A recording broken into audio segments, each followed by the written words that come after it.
T'es en terminale spé maths, je suis sûr que tu t'es pas entraîné sur ce type de calcul de limite. Aujourd'hui, on fait des limites qui ne sont pas des fractions rationnelles ou des polynômes, c'est parti. Note bien parce que tu vas avoir d'autres méthodes de calcul de limite que le calcul classique. On commence avec cette expression et on va d'abord transformer l'expression avant de calculer la limite. Et pour cela, on va appliquer le même principe que pour les fractions rationnelles factorisées par le plus costaud.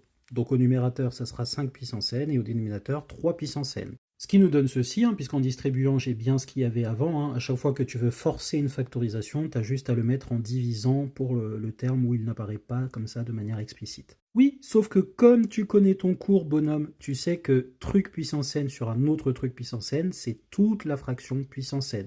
Ça marche pour un quotient ou pour un produit. Ce qui fait que l'expression devient ceci, puisque j'ai aussi arrangé le terme qui était devant la fraction. Et maintenant, on peut attaquer le calcul de limite, puisque là, on va lever les indéterminations. Oui, parce que si tu l'avais pas noté et que tu avais essayé, ici, tu avais plus l'infini moins plus l'infini, et plus l'infini sur plus l'infini, donc forme indéterminée. Mais ici, comme on connaît notre cours sur les suites géométriques, n'est-ce pas?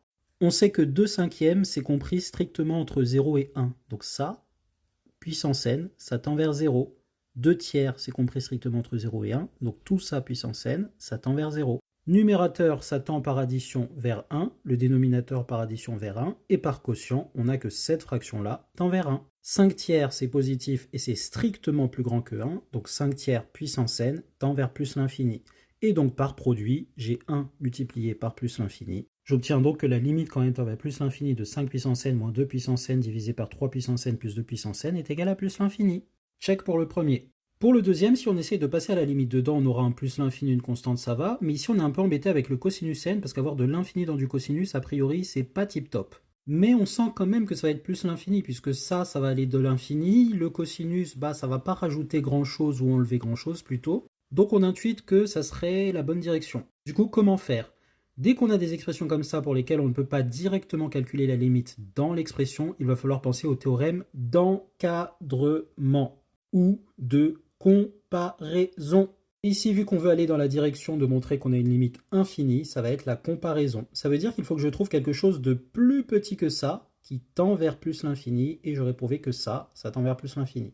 Eh bien, je commence par encadrer le cosinus n. D'après le cours, je sais que c'est compris entre moins 1 et 1. Et je vais reconstituer l'expression petit à petit pour obtenir ce que je veux. Je multiplie donc par moins 1. Et j'obtiens le même encadrement. Alors d'habitude, ça aurait inversé par moins 1, donc j'aurais obtenu 1 moins cosine et moins 1, et je l'ai simplement réécrit dans l'autre sens. Donc il y a bien eu une inversion de signe, c'est juste qu'après je l'ai réécrit comme ça. Et pour reconstituer mon expression, j'ai plus qu'à rajouter 8n plus 3 de chaque côté, ce qui me donne cette nouvelle inégalité, pardon j'avais oublié le 8n plus 3, qui nous dit que notre suite ici est plus petite que 8n plus 4, mais plus grande que 8n plus 2. Bon, ici on veut trouver une limite infinie, donc on a besoin juste de ce côté de l'inégalité. Or ici, on sait que n tend vers plus l'infini, 8 est positif, donc le produit tend vers plus l'infini.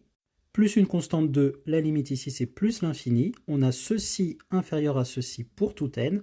Donc d'après le théorème de comparaison, la limite de ça, c'est plus l'infini. Et donc on met la petite rédaction qui va bien en justifiant proprement. Là, j'ai pas précisé que pour celui-là, on le faisait par addition et par produit, mais vous pouvez le mettre rapidement à l'écrit. Check pour le deuxième. Et maintenant pour le troisième, ça va être exactement la même idée. On a du cosinus dedans et c'est difficilement manipulable avec une limite à l'intérieur du cosinus, donc on va faire un encadrement. Et je dis que c'est compris entre moins 1 et n. Peu importe ce qui est là-dedans, tant que c'est réel, 1,5 fois un entier c'est réel, et bien c'est toujours compris entre moins 1 et 1, le cosinus d'un réel. Ça c'est de votre cours de première spé.